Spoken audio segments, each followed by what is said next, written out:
Very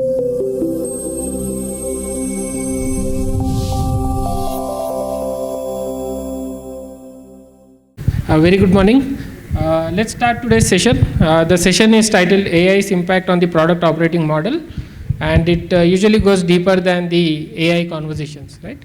So with that in mind, we invite Mr. Dr. Lalit on the stage. So Dr. Lalit is the CPO at Quick Heal and Sekhar. So he builds AI-driven cybersecurity solutions at scale. Then we have Swati, product leader at Google Cloud, with nearly 2 decades of experience building enterprise solutions at scale for Google Cloud. Right?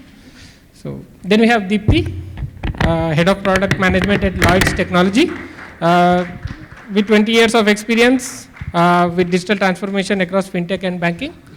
And then we have Chandra, head of product management at ADP India. He has 17 years of experience building products for Fortune 500 companies. Then we have Sanagavarapu. Welcome, sir. He's the senior director for GenAI engineering at Pega Systems, and he's leading the agentic AI vision and building transformative products. Then, last but not the least, Nitin, who is the moderator for today, who will be engaging with all these leaders, and he has 20 years experience with product management and product leadership, and he's with Salesforce at the moment. Thank you, Nitin. Again, good morning, everyone, and panelist members. At least I'm excited. And I'm sure for another 60 minutes, you all would be awake. And the good part is it's the very first session. So we are going to talk about product operating model even before we start. So for years, this is not a new term. We have heard about operating model. But a challenge that exists for the word that is known are deterministic and human-led. But now there's a new player in the room, and that's AI. So if I talk about today's product, they are learning, they are evolving, and there are certain times they are making decisions autonomously. So with this, it brings to a fundamental shift or a challenge. What has been built, is it relevant for today's world? Because there have been static roadmap, agile, scrum, we have talked about 3 months delivery model. So everything is relevant or not, that is what we are going to talk today. And best part is we have a fantastic set of panelists over here, bringing a perspective from cybersecurity, platform scale, enterprise services in regulatory environment, typically for banking software, what you're developing. We have representation for enterprise SaaS, along with the HCM. And what you were waiting for is agentic AI. So I'm excited. So let's touch base very first on this question, because we are saying things are changing. So let's start with you, Lalit. So, because in a high-stake environment, you cannot afford to go wrong. And if we are saying things are changing with the AI coming in picture, where you have models who can predict things so fast. So tell us what has changed from traditional operating model. So is your team operating in the similar fashion, building softwares, or what is happening with the AI coming in picture? Sure. I'll get that. So first, quick introduction. So I'm the head of the product management for a company called Quick Heal. How many of you know here Quick Heal? Oh, that's fascinating. How many of you are using Quick Heal here? Okay, that's not bad, right? So I think the life of a product manager in a cybersecurity company is a really very interesting challenge, because at the end the business is there to make money, right? And product managers are there to create those opportunities. And we are a cybersecurity company. So if we go anything wrong from product, that's your defense, right? It can really be very dangerous. If I look at ever since, I think 2022 onwards, right? We have been very closely following what's happening ever since the OpenAI public release happened. The last 2 years in the team, the effort has been in terms of how do we democratize AI? How do we democratize AI? All accountable for that P&L. Now, what I'm seeing a big change, other than developers making AI development part of their product lifecycle, I'm seeing now product managers are also doing quite a bit of vibe coding, right? So my biggest worry today is the shadow AI that is getting created. While it's exciting, while I feel we are able to challenge the developers or engineers saying that, yeah, you should turn around fast. I want to see the results quicker. Otherwise, we are going to do it for you. And we went to that extent saying that either you do it or we will do it, right? That's the challenge that we are taking. But that's getting really tricky, dangerous, because if product managers start doing vibe coding and they put the pressure in terms of you deliver fast, and it's a cybersecurity product, right? If something goes wrong, the way that we are hearing the project last wing or the way that Mythos is coming out, yeah, that's your last defense, right? But I don't think I have a choice. I don't think I have a choice. I don't think I can say I can stay away from AI. But if you look at any cybersecurity company, we were just talking, our journey on AI started 20 years back. Because the way that when URLs, we have to identify what is a malicious URL, not a malicious URL.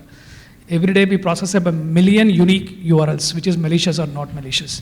The only way that we could have done even 20 years back is AI. That day it was support vector machines, today it's something else.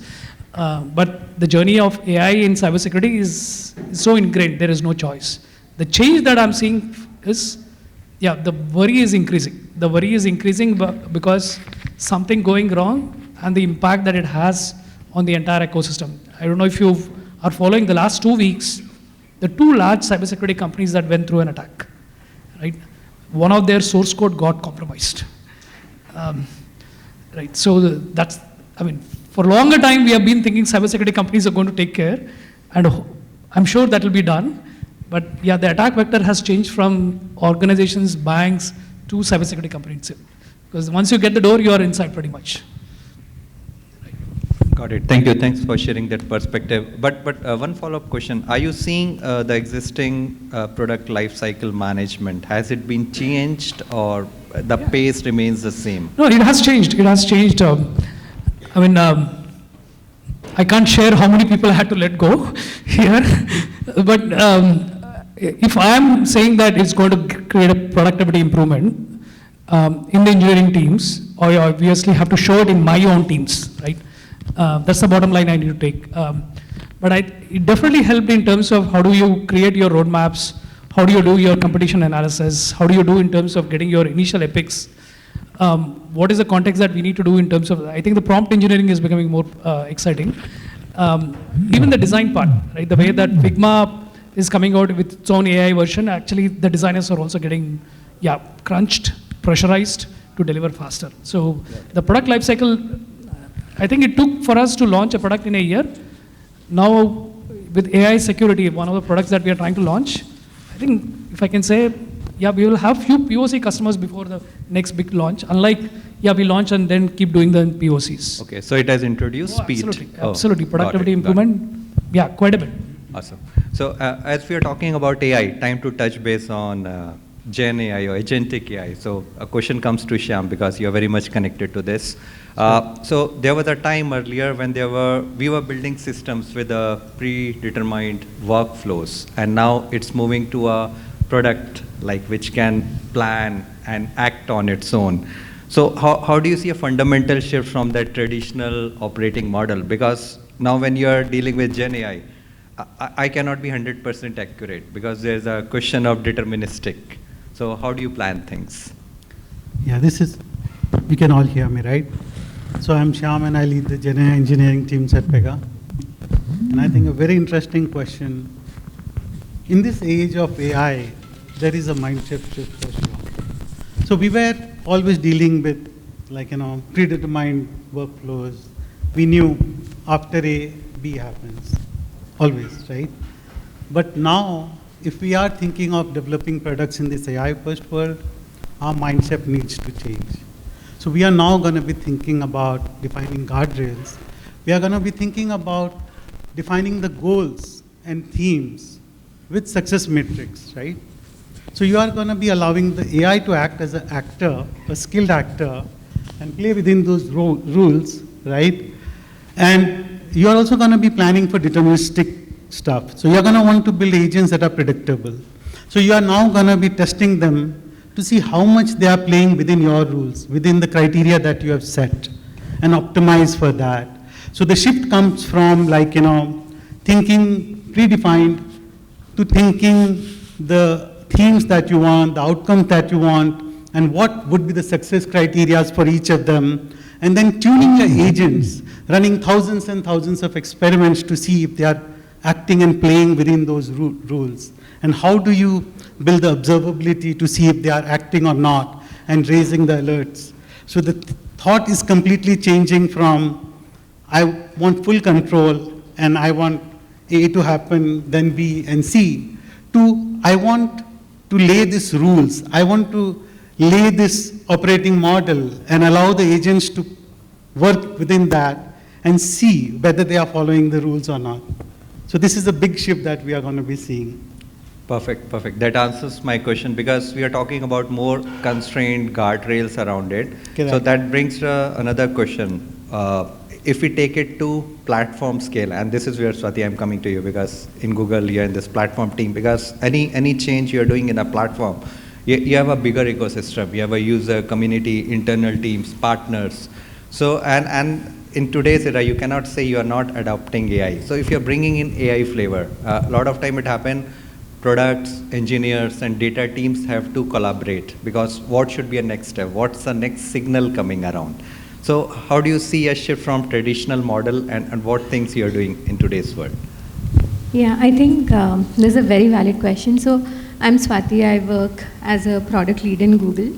I lead the Google Cloud Business Platform, which is responsible for all pricing, monetization, new product introductions, region expansion, all of those for Google. So anything, starting with your Gemini to GPUs, TPUs, maps, everything goes through, my platform.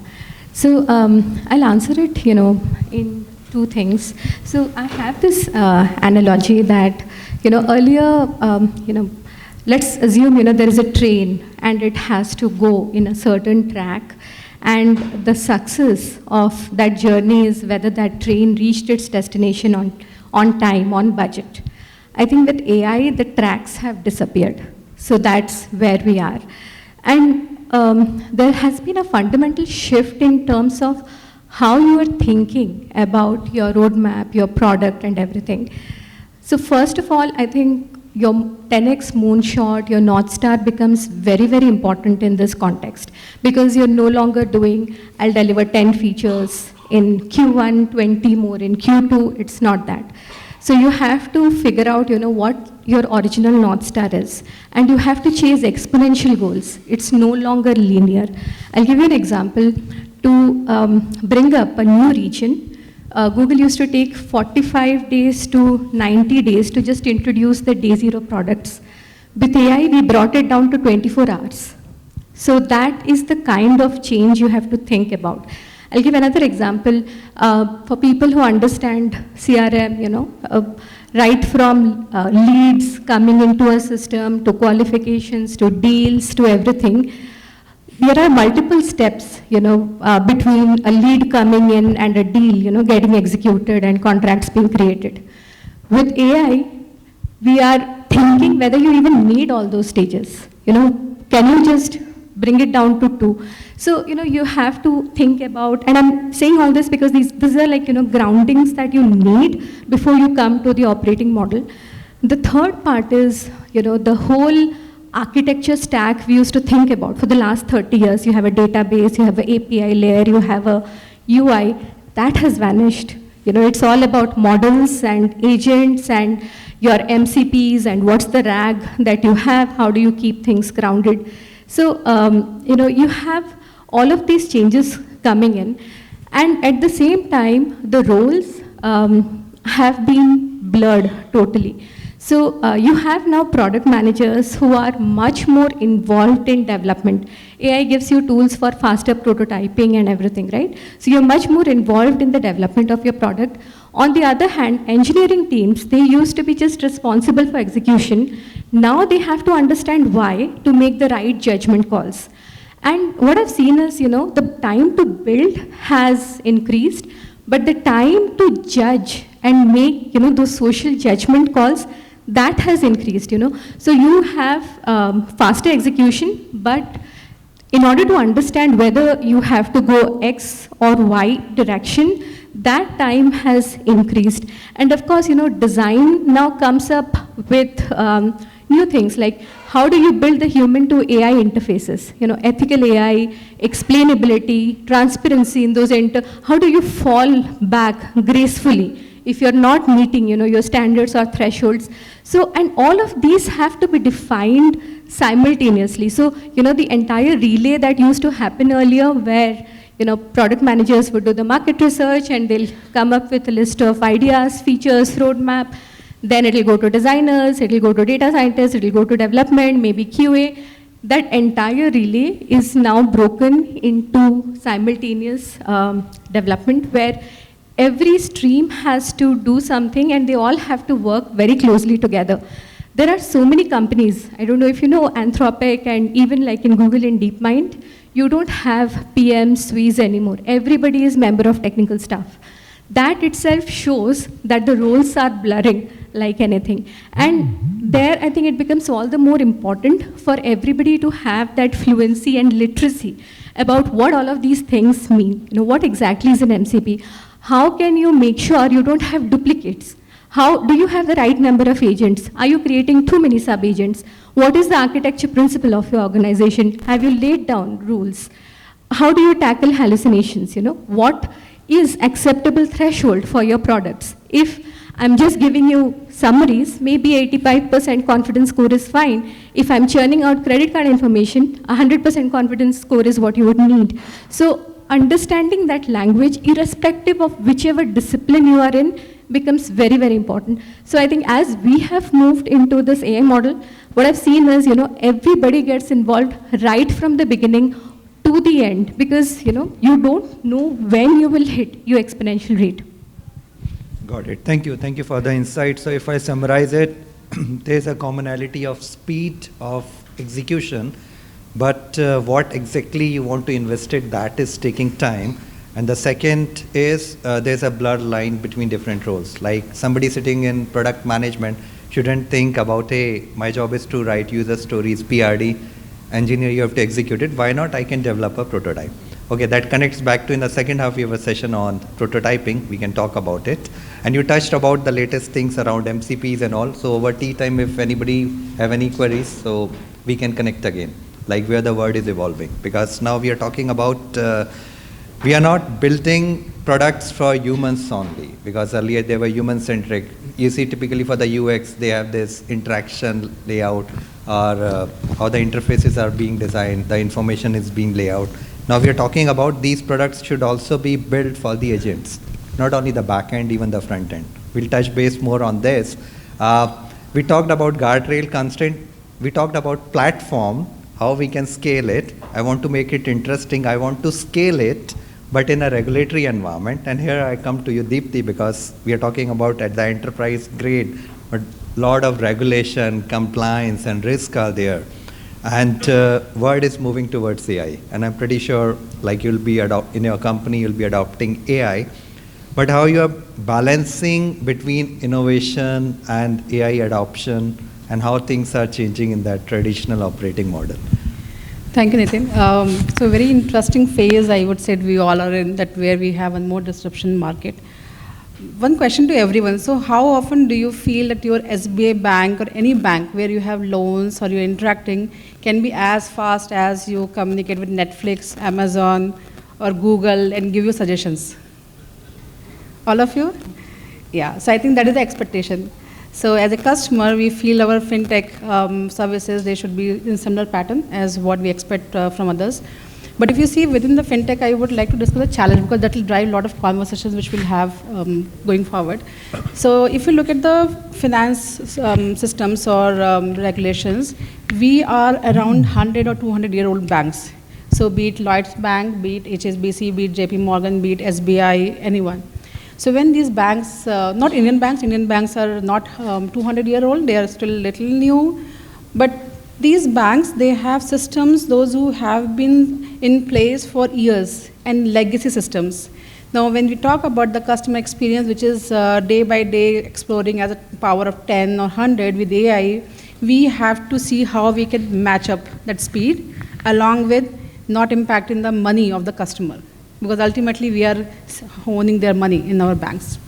So over the period of time, that POM, or the product operating model, has evolved even for fintech. Earlier, if I'm not sure if many of you might not be as old as I am, but earlier we did not had POs as such, but that functionality exists. It is very, very old feature which we have in our market. Only the name has evolved, and what they do has evolved. Earlier, they were doing everything, from the market research to launch to discovery to design to customer interaction, and then it got into the era 2 where it got into different pockets and it became specialized. So if you want to be part of fintech, healthcare, those domain-specific knowledge or expertise were required.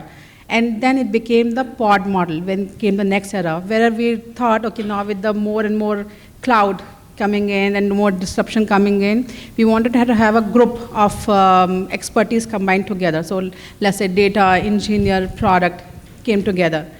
And then came the new era, now AI. So I feel that we have our POM again has going through one more cycle. Now we have become learn, absorb, adopt, and repeat. So if we see within fintech, we have to keep seeing that how we are implementing. For example, let's say agents. So a lot of agents, they are interacting, our customers in the fintech. How are we ensuring that behavior is fed into our system? Because as a POs within the POM group of our life cycle, now we have to develop or deliver the system behavior, not the features or function itself. So I think that concept itself changes everything, because now you are delivering the behavior. So to deliver that behavior, what are things you need in back? And you keep adopting on that. Perfect. One thing I resonate over here, you were saying, like there's a company, like you're not old. I'm also coming from that era. So over there, like when this PO, PM term didn't evolve, there was solution consulting. So when I started as a developer, I was a solution consultant. I was going to customer, understanding what they need, and on the fly I was building it. So I have a team also over there. Like if I'm in the on-site, I was telling this is something, if something need to be changed, because those days were like, okay, these RPMs has to be built. Like on-site consultant. Right. Immediately you build it, ship it. Those days we were walking to data center. I was just taking out the blade, say connection is fine, let's install it. So word has transitioned, but one thing, a commonality over there is understanding from those days, because these fancy terms has evolved now, what customer is looking for, and we are able to deliver the value. So I see that perspective. Yeah, because I feel customer, as at the end, they want outcome. It doesn't 100%. matter to them, you are using AI, ML, or Yeah. just normal coding, they Yeah. want outcome. So how Right. are we delivering that? So what's the pain point and what's the gain? So irrespective of those fancy technologies, what value we are creating.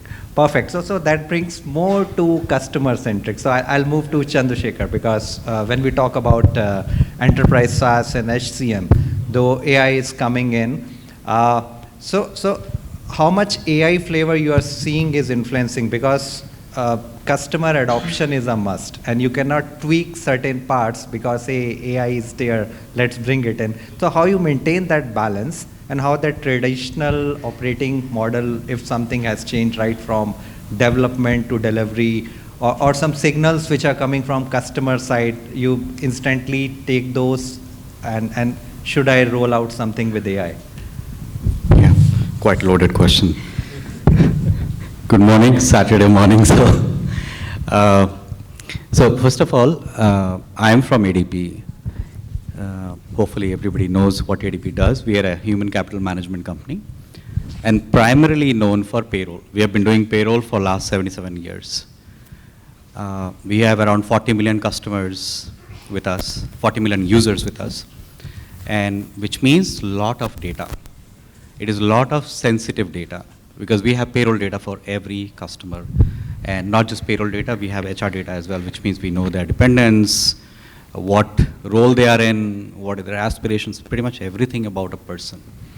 So we are extremely cautious on how we handle this data. And this is where I would like to add some of the aspects. I think most of you covered the speed parts. I'll not go into the execution speed. Probably I'll talk about the governance and go-to-market, and maybe which touches upon some of your questions.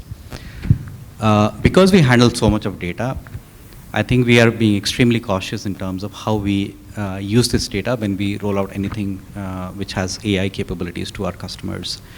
So handling PII, SPI becomes very critical, which means if I look at the early stages of a project, we are probably going back into the stage gate process to a certain extent. It's not super extreme to the level that you would have seen in the waterfall days, but we do have stage gates where we look at POCs, how you do POCs, what kind of data that you want to use, what are the use cases, what is the business value, and so on. Then it goes to pilot, and then finally various stages of pilot and GA. So every step we have governance, primarily from security, privacy, legal, compliance. And by the way, we are equally impacted by compliance and regulatory like banks, because most of our customers are in US and Europe. India is relatively smaller for ADP, and these geographies are heavily regulated when it comes to labor laws, how you can pay employees, and so on. So these aspects become important. So it feels like in the early stages of development, things are getting slower. But the moment you have these, let's say, approvals in place, the execution is rapid for all the reasons that have been described. Let's say we get to a point where we build the product. The rolling out the product has, I feel, become slower. And the reason is, primarily in our industry, we work with users who are primarily payroll practitioners. Think of a payroll practitioner. The person is probably handling payroll for 500 employee for a group, and she's trying to process the payroll, which is going to execute on a Friday. Probably she's trying to do everything on Tuesday so that it hits the banks in the right point in time so the money can move to employee's account on Friday. So you're trying to do a lot of that and making a lot of decision in a short period of time. So they will trust a system over a period of time. They are not end consumers like us who would be very adopting some of these technologies very quickly. So it takes a lot of time to build trust on anything that we are rolling out, which means the pilot to GA, which was like a very binary sort of a thing, has become quite gray, and over a period of time, we see rollouts. In spite of that, we do see failures.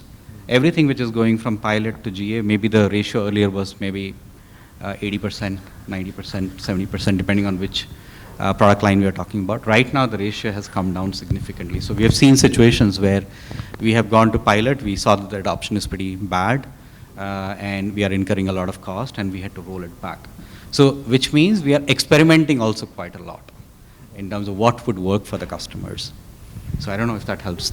Yeah, that helps. So customer centricity is there, plus a lot of experimentation, and then you see what is working out or not, because customer first. It's not like fascinated by AI technology.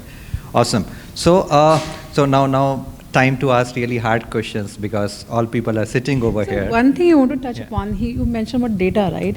I feel that is really, really key to it, because when you look at especially fintech, so AI is like a master chef for us.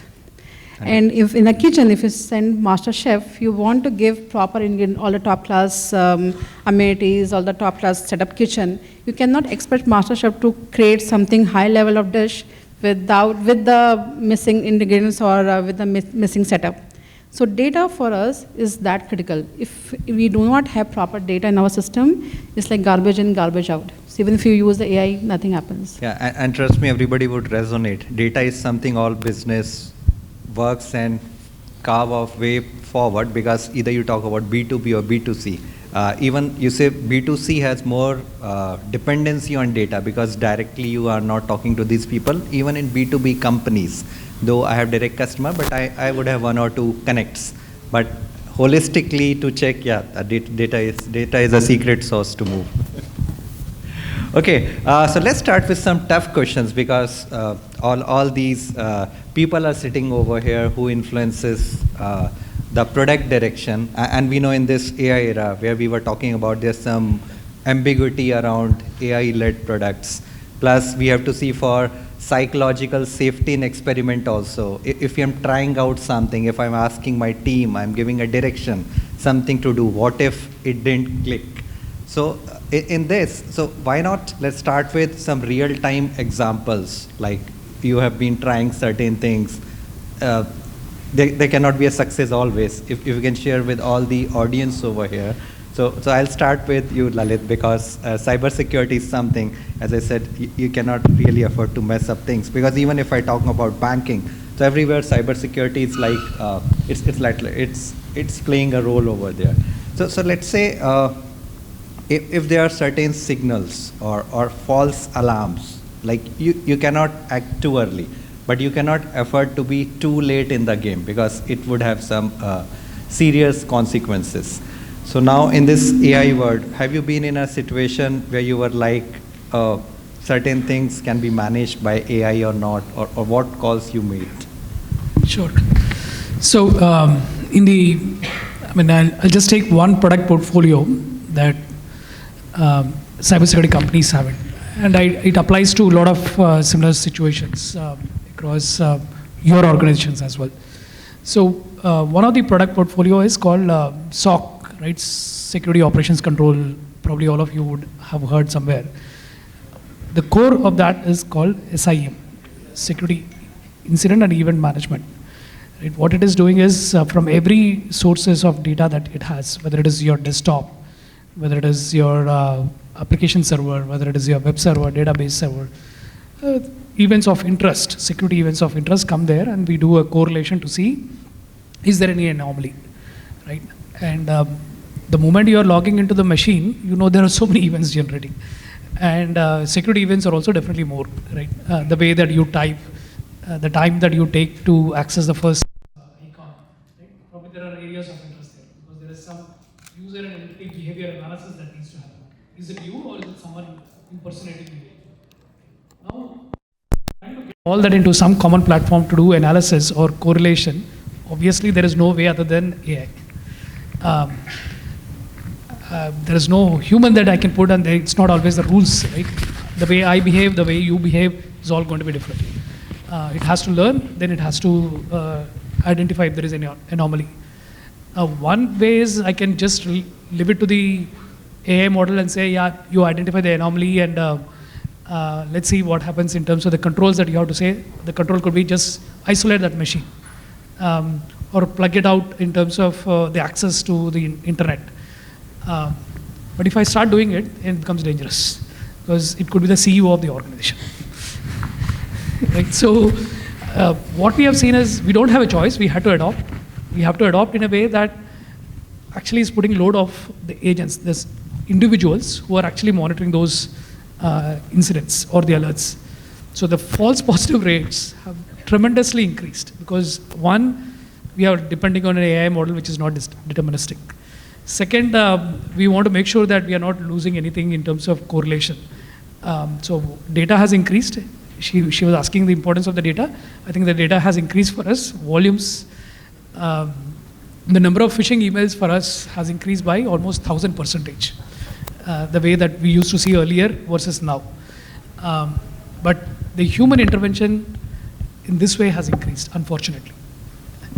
The AI should have reduced, but the AI actually led to a lot of false positives because we can't miss it.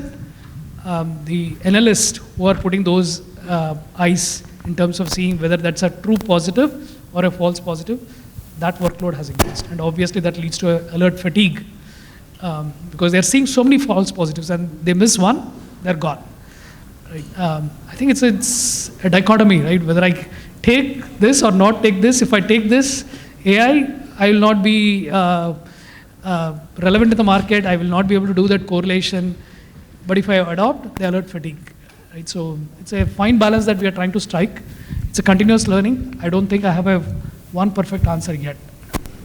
Perfect. So this is an evolving world. So two things which I like is when you were talking about anomaly detection, there can be outliers and we have to figure out that's a CEO's machine or not. Yeah. So further analysis is needed. And second is AI making smart everyone. So even the hackers are becoming smart. Yeah. So you don't have to do some hacking course. Like you can, okay, on stage I can talk about it, but what he said, things could go in that direction. So I think that social responsibility also comes in picture. Yeah, perfect. So same thing if we'll take to platform scale, because now we talk about tough decisions, because as we said, if you're talking in platform scale, there's a big ecosystem of user partners, your internal teams. And any wrong decisions can have a ripple effect. So at the same time, if you're seeing, let's say, some data is being gathered, now you are seeing, hey, everybody's adopting AI, and now being from Google, like you're a leader in things, and you figure out signals are not quite positive, there's ambiguity. So how you make a path forward and took some decisions. So maybe some real-time example, if there's some sensitivity of the products, you don't have to reveal that, but at least some takeaways for the audience. Yeah, sure. So I'll share my framework first, Okay. and then I'll go to the examples. So I think it's a very valid point, because when you deal with, these large-scale platforms that I mentioned, so many functions that this platform is responsible for. So, and things move at breakneck speed, right? Like Gemini, there's a new model that comes out, and they have different configurations, different pricing. So you cannot be lost in analysis paralysis. You have to take action. So I have, there's a framework that I follow. I think many of you might know Jeff Bezos, he follows this framework. There are two kinds of decisions. There are one-way doors and two-way doors. So one-way doors are those decisions which cannot be reversed. Two-way doors are the decisions that can be reversed. So what you need to do is identify what decisions are one-way doors and what are two-way doors. And then you try to convert your one-way doors into two-way doors. And how do you do that? So there are a couple of things that you can do. Like I mentioned, the North Star is very important. What's your ultimate goal? Keeping that in mind right from the beginning is very important. You cannot define your North Star between a crisis. So understand, whether you're going towards organizational transformation, insights, you want to bring humans out of daily work into reviews, what's your goal? The second is control your blast radius.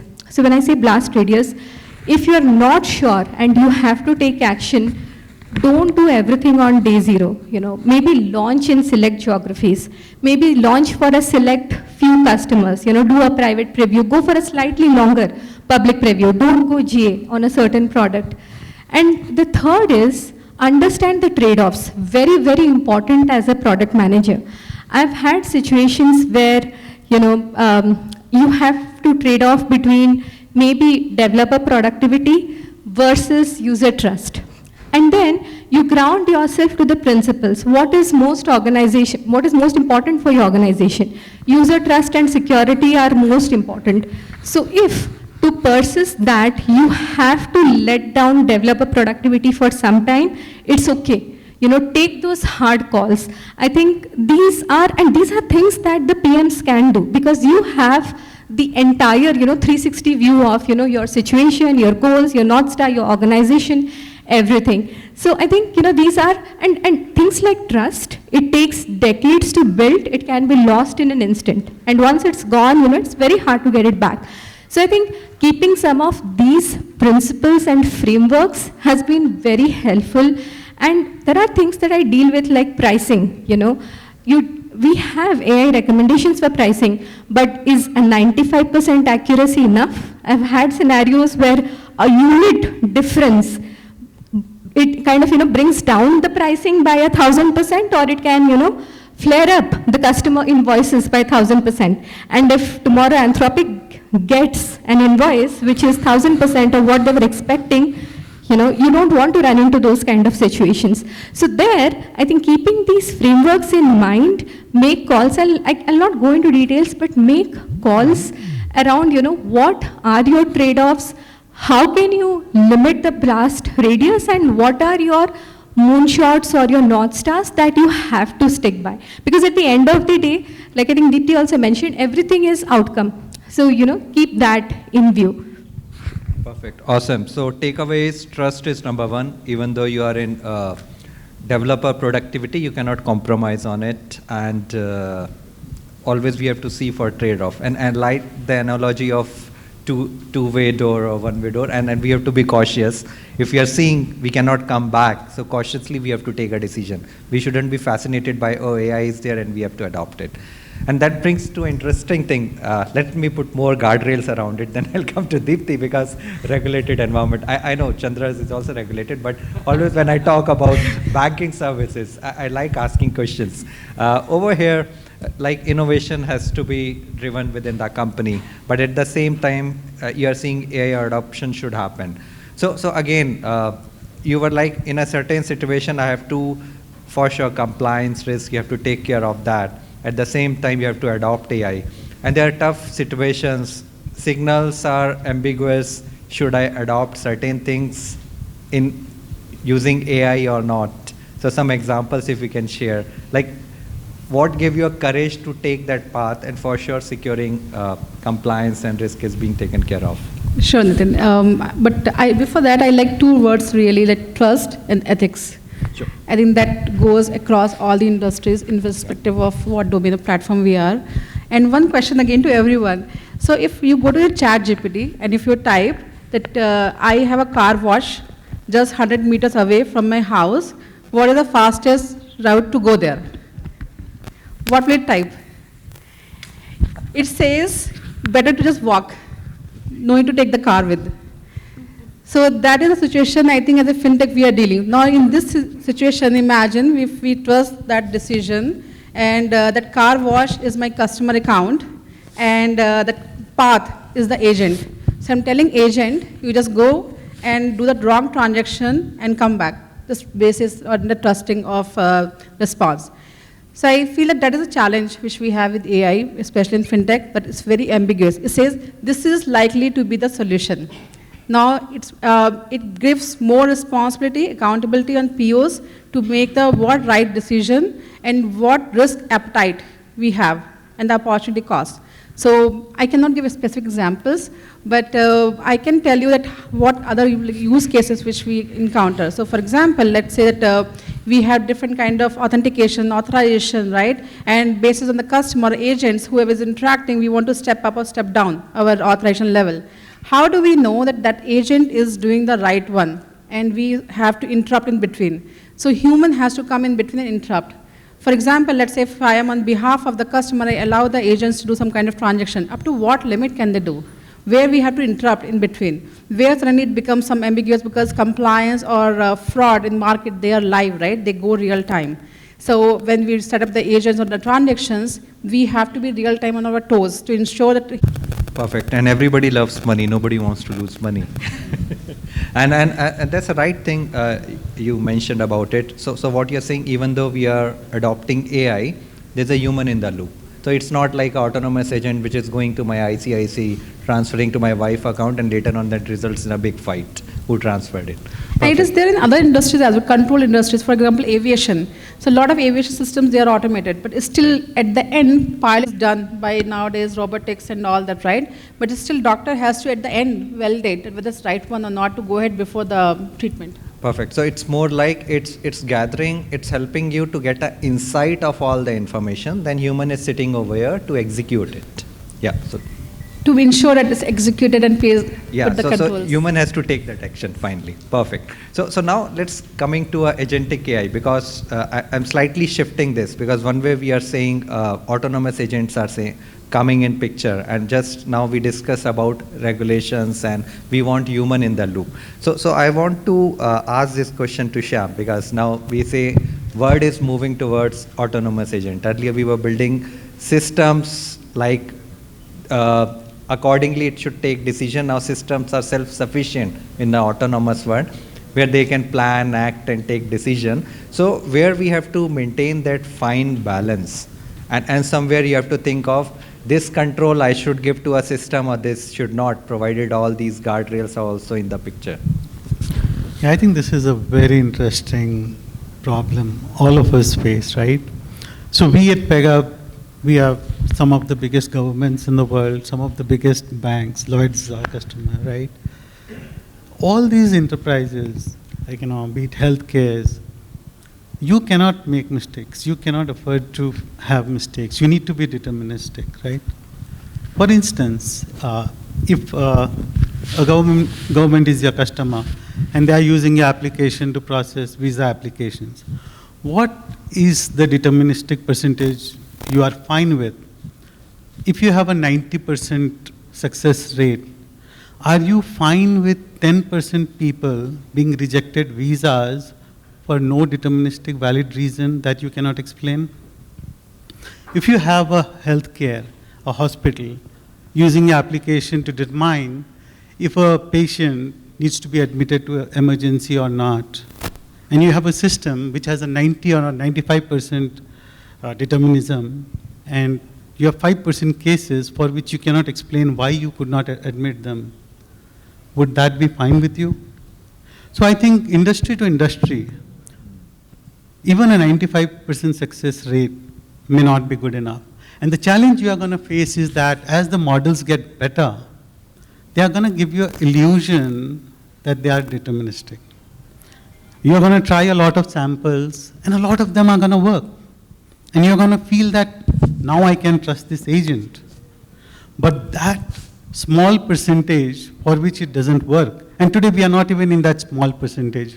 Today it's far, far, away from that number. But even if it gets better, you need to design systems where you are able to explain every single decision your agentic system is going to be taking. And so now what becomes important for product leaders who are building those systems is about defining the moral compass for those agents, right? What do you want to allow the agent to do? So we talked about like setting the guardrails, the intent, right? The outcomes. You also need to decide how much power you give to the agent and where does its authority stop. When do you want the agent to just stop and reach out to a human? Is the human in the loop? And I think those are very important when you design systems for agentic world, that you need to be in control. The agent seems powerful, but you are the one who is giving all the power. You might have heard about some agents deleting all the company's software repository. But if you had not given that access to that agent, it would not have been able to. Somebody gave it that access, right? Give that access to a kid, anything can happen.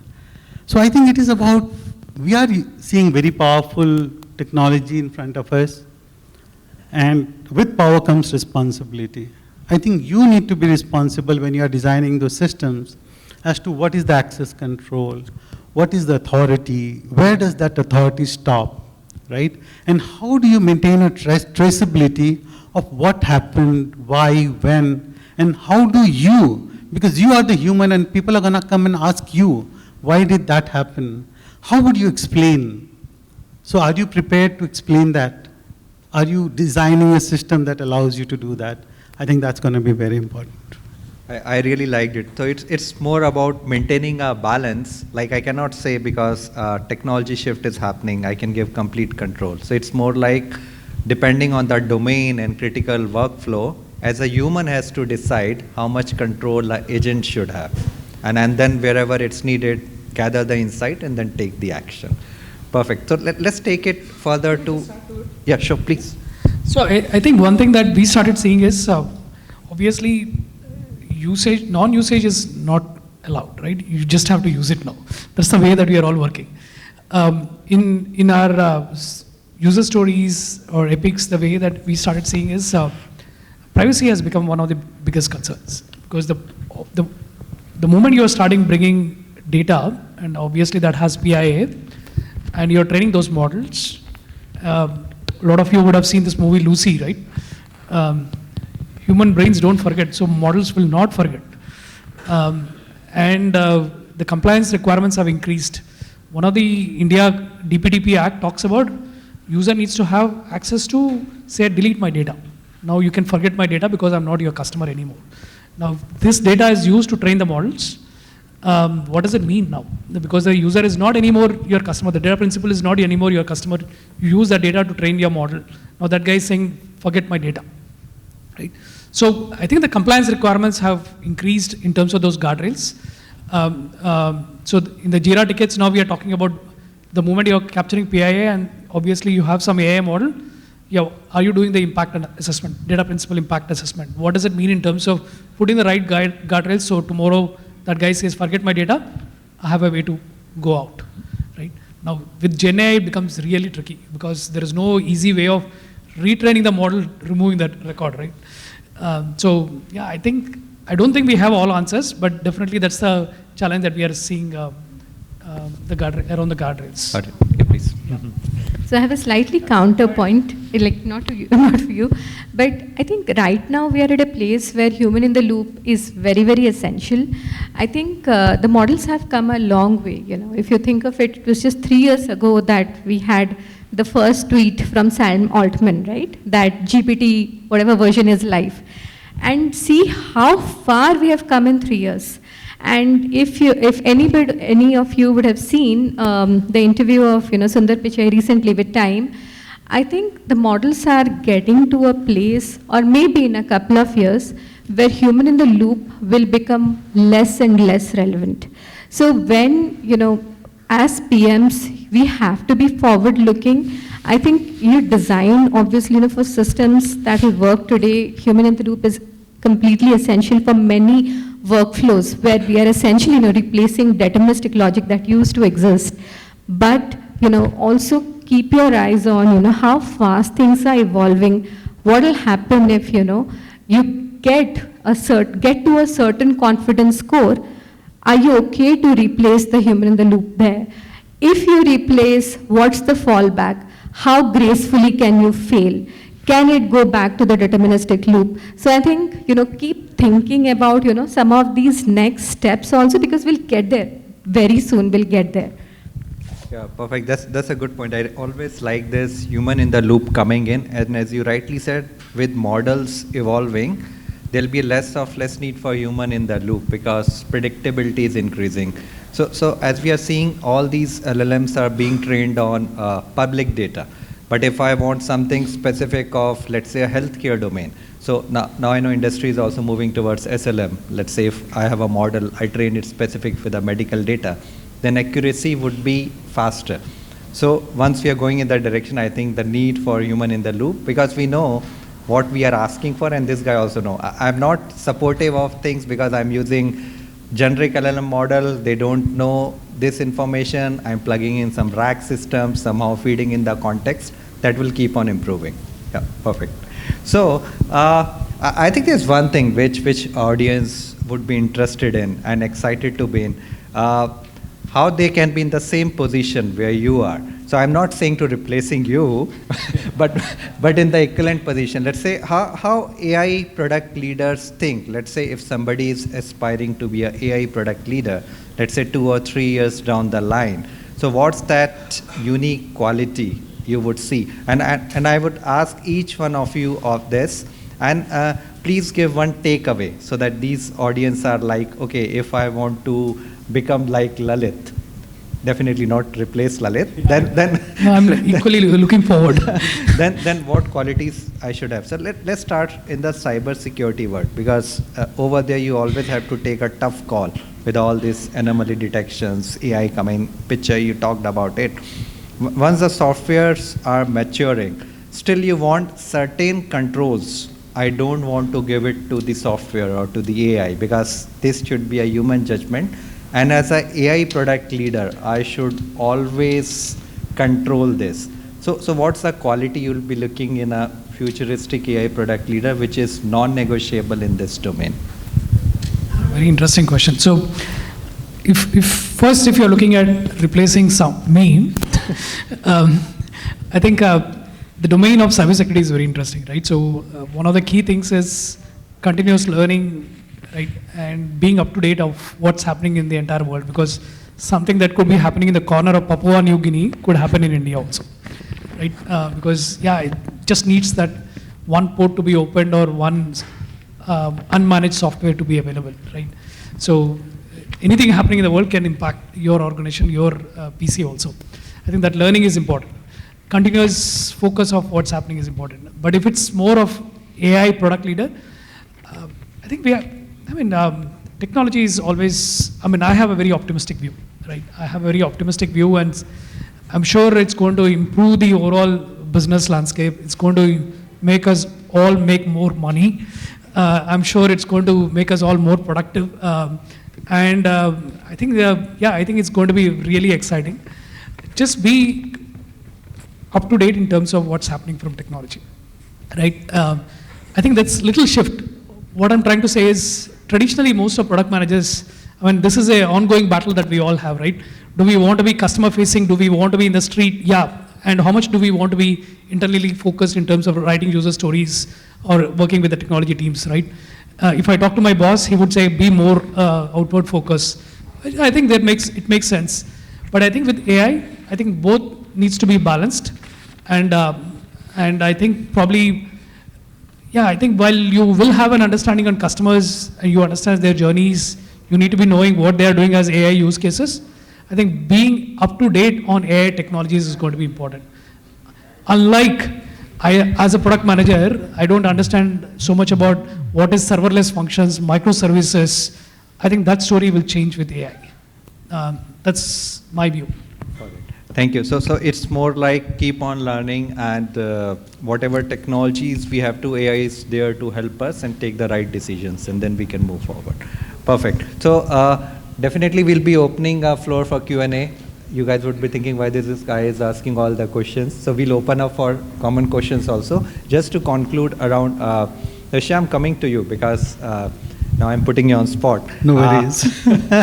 So for AI leaders, because as you rightly gave example previously, even though we are building autonomous agent, somewhere we have to maintain a balance.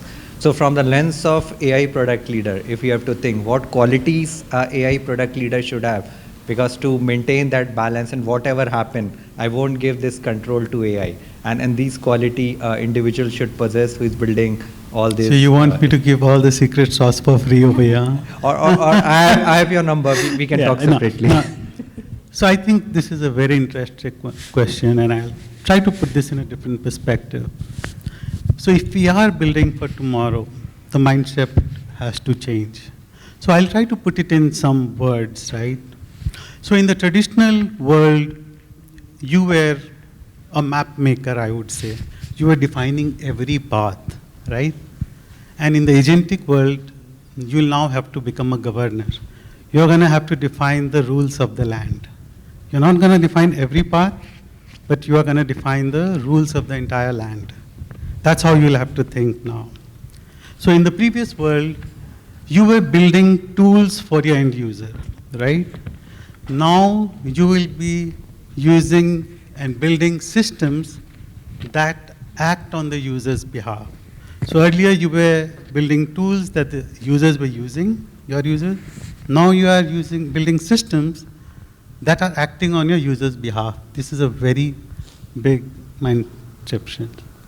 And you will have to train your mind and develop few things I would like to call, in my words, as one, algorithmic empathy. If you have not heard about it, don't worry, because I just coined it right now, right? So what I mean by that is something continuing to the conversation we were saying. You'll have to build that intuition to understand when your system is behaving the way you want, when it is going out of that guardrail, where is that line, right? When can you trust it? How is the algorithm of the system behaving, the algorithm of the system that you have set? The second point I would say is model intuition. You may not have to be masters in writing transformer code, but you need to be able to understand how different models behave. How would a Gemini model behave? How would an Anthropic model behave? How would an OpenAI model behave? How do the different models in that family behave? When do they start hallucinating? What kind of a role, what kind of a job are they good for? There are some models which are good for coding. There are some models which are good for image processing. There are some models very good for tool calling. So you need to, as product leaders, be able to build that intuition, a good understanding, so that you can decide what to use when. So I think I will leave you with this thought that you are no longer building tools just for the user. You are now building systems that are acting on behalf of the users. And if you train your mind to think in that direction, you are definitely going to do very well. I'm very positive about it. I think we have a huge future ahead of it, AI. And I was talking to like Nitin earlier, the world has many problems. Think about it, like how many problems do we have in India? I mean, we are no short of problems. So today, if we are just solving 5% of, we were talking about, our police forces, our traffic cops and all, they are all overworked. If we build AI systems, it could relieve pressure on them. Look at our court systems, how many cases are pending. So if we build systems, the justice system could move faster. There are so many problems in India and the world over that needs to be solved, that we are not at a place that we are running out of problems and we don't need people. We need people and we have a lot of problems, and AI can help accelerate that. Okay, so to conclude, I say if there's a problem, we need a human. We need a human. So problem is always there. The human will be 10x and 100x productive to solve that problem. Or maybe human has created a problem, we need another human to solve it. But human stays over there. Yeah. So to conclude, it's like though I'm building autonomous systems, they are not going to replace humans. They are not going to replace humans. Perfect. They are going to work together in harmony and multiply. 1 and 1, 11. Awesome. So I have been reminded we are running short of time. So quickly, I want to know the secret sauce of success. Like Swati, if I'll ask you, somebody, again, not to replace you, if I have to operate at the platform scale, what quality you see that AI leader? Yeah, I think I'll just quickly touch on 3 things. The first one is, like he mentioned, learnability. You have to learn.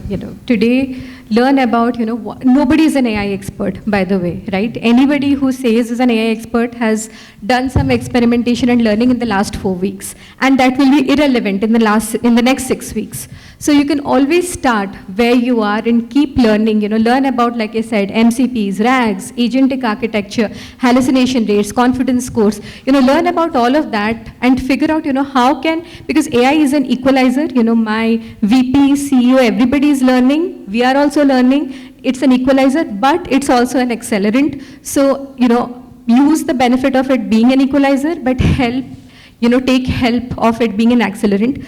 The second thing, I think, very important, like he touched upon, nothing replaces human intuition and vision. If, data is dispassionate, so if there was no human vision, nobody would have built an iPhone or a cloud or a search. It all comes from human intuition and problem solving, right? So nothing can replace that. Humans are the visionaries, AI is just an assistant. Right? So I think keep that into perspective always and think about what are those 2% friction scenarios in the problems that you're solving that will give outsized emotional returns. AI will not flag those for you. I think, that is the power that you bring as human product managers, and AI is not going to replace all of that, but it's very, very important to be completely on board with AI so that, we talked about it, you don't have to know how the models are built, but you have to know how the models work. And, which model to select, what to look for. How can you keep reinforcing, the learning? How can your data become more and more accurate? So, all of that, stays, and maybe, in the next 6 months, you'll have more variables that will come into picture.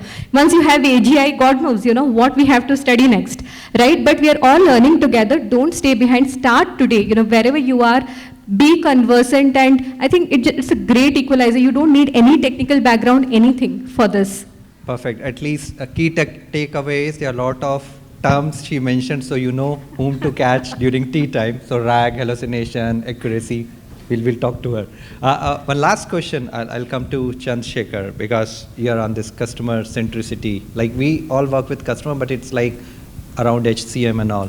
So what quality you are seeing with AI coming in? Because you cannot go wrong with that, because AI told this answer, this should go. Quality for the customers or for the product? Quality for AI product leader. Like okay. Still, you won't delegate things to AI. You look towards AI product leader to decide things. I think while AI fluency, learnability is key, what I feel is staying closer to the customer is paramount. over a period of time, I think if there is one thing which will differentiate a great product manager from somebody who's doing okay is the product sense, which builds over a period of time. I think we talked about intuition and things like that. So what I tell my team is, if you are being more productive, if you are saving time, let's say in your research or prototyping, invest that time in talking to customers. Invest that time sitting next to, listening to service calls and so on. So I think that is going to be very important. It's very, I mean, I get lost in some of these technology terms. I want to get into VS Code and play things and stuff like that. But it's equally important for a product leader to be next to the customer, to be with them, because nobody else is doing that, at least today, right? So that is one. The other thing which I think is generally not very recognized is the ability to frame problems better. How well you can frame your problem statement, how well you can articulate that, because remember, prompt is all English. It really reacts to what you're telling the LLM and how well you tell. Obviously, I took that as an example, but it becomes very critical, because if you can define problem statement clearly, you can get to the outcome sooner than maybe your competition. And speed matters in this because everybody is iterating. So yeah, those are the two things. Perfect, that helps. So if I have to summarize the whole discussion, it's like what AI is changing, it's not changing what we are building, but how we are building. So commonality over here is, we talked about speed, but accuracy is something we said it has to go way further. And we talked about autonomous agents, and this is where we said trust plays a big role. So in today's era, I think we are not building products. We are orchestrating all these intelligent systems by leveraging AI. So if I talk about AI product leaders, so they are not only defining these tools or features, they are more defining the constraints, how world is shaping, and accordingly a decision has to be made. So if I have to conclude in a one-liner, it would be like, we don't have to be thinking how we are adapting AI in our current operating model, but we should start reimagining in the existing operating model, what are the boundaries of AI, and then move forward. Yeah. Keeping the customer outcome as the North Star. Customer centricity. That has to be there. With trust, security, going forward. Yeah, perfect. So with this we conclude, but I would like to open the floor for questions, because otherwise these guys would be, we have been sitting patiently for an hour and you have been asking questions. So any questions? Top 3 questions. Okay. Who is the lucky one over there?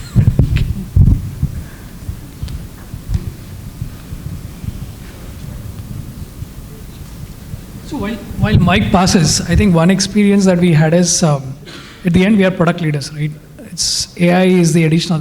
One interesting experience we had is, we want to create a chat experience, and we went and put it into one of our antivirus. Probably some of you who are using Quick Heal, you would see a intelligent assistant there. When not every human is so AI savvy, right? I think that human angle should not be forgotten. At the end, we are building products for the humans, right? It's not just our AI mental stimulation that we want to push it, right? It's only going to create the digital divide further. Makes sense, 100%. Yeah, so. Hello. Good morning. My name is Harsh. I'm audible? Yeah. Okay, perfect. So, little context. I'm from B2B space. So, my question is more about, prioritization.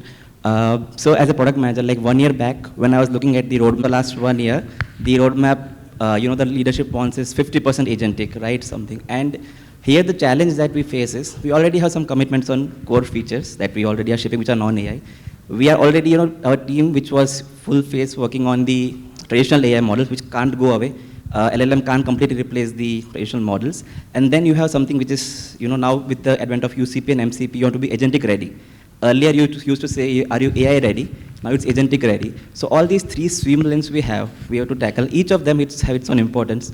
So as a product leader, how do you go about it? Is there some mental model? Is there some framework, should follow? It's just like a lot of priorities, and suddenly you have to be upskill also. Yeah. So many. Okay, this question is for. Okay, maybe I can take that because I can relate to that.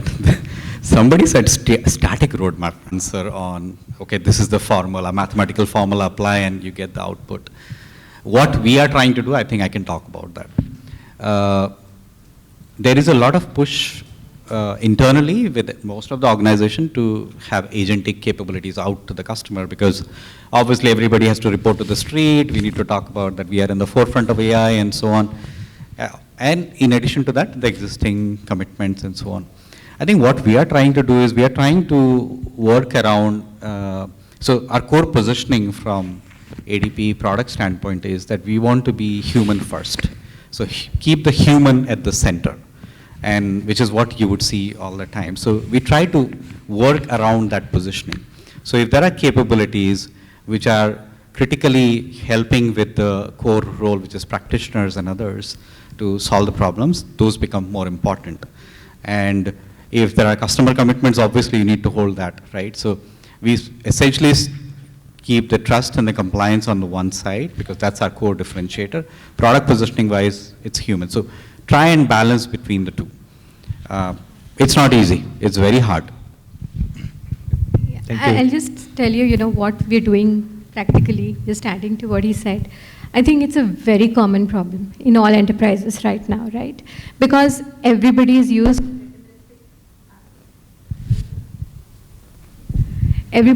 to deterministic roadmaps, so they all expect, oh, you've promised this in Q3, why is it not here yet, right? And at the same time, you have pressure from leadership that, everything's agentic, right? So I think two things. One is continuously work with your leadership to help them understand that, this mandate of agentic AI does not work with, deterministic roadmaps. There will be, you have to continuously experiment. And I'll tell you two things that has worked practically, because we also run into the same such situation. So one is, keep doing experiments and keep your leadership, your stakeholders, do a review with them every 2 to 3 weeks. So that builds the confidence, gradually, because it's a shift for everyone. People want to use AI, but nobody wants to pay the cost, right? So you keep them, on board with that. And the second thing is, while you're working on your roadmap, plan for a shift. Maybe I have 2 functions which are AI driven, and then 80% of my work is deterministic. I'll slowly replace this, right? So you're still meeting your commitments, but you're still slowly, and the advantage is that every 3 months you're getting more and more capabilities. So you can maybe do a better job at the 80th problem, right? So do these two. These practically help in keeping things on board. It's going to be a thought process change for everyone, and it'll take effort, and PMs have to be, on the forefront of it. Perfect. So there's a North Star. And So I just customer want to value has add be on this created. question, Yeah. because this is very, very generic question we being asked every time. And just want to add one more point, because this can give variation. How do we manage our backlogs in prioritization? We try to see how these backlog items, they're aligned to our goals, because our strategic goals, our OKRs, key result, and more important, at what value will it deliver? So whole prioritization is done based on the value, be it agentic, Gen AI, traditional, but what value and what goal it is meeting. I think that is the priority for us, to look at how we want to prioritize those backlog items. And when you go to your stakeholders saying, this is the value I'm driving it, they will be more than happy rather than asking you that, okay, how are you delivering it?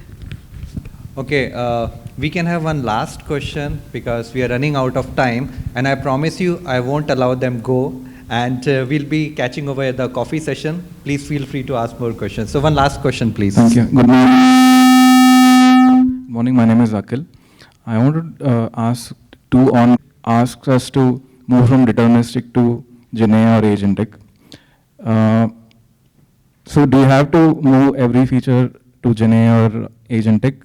Is my first question. And second is, when we are implementing Gen AI or agentic features, the POC doesn't take much time.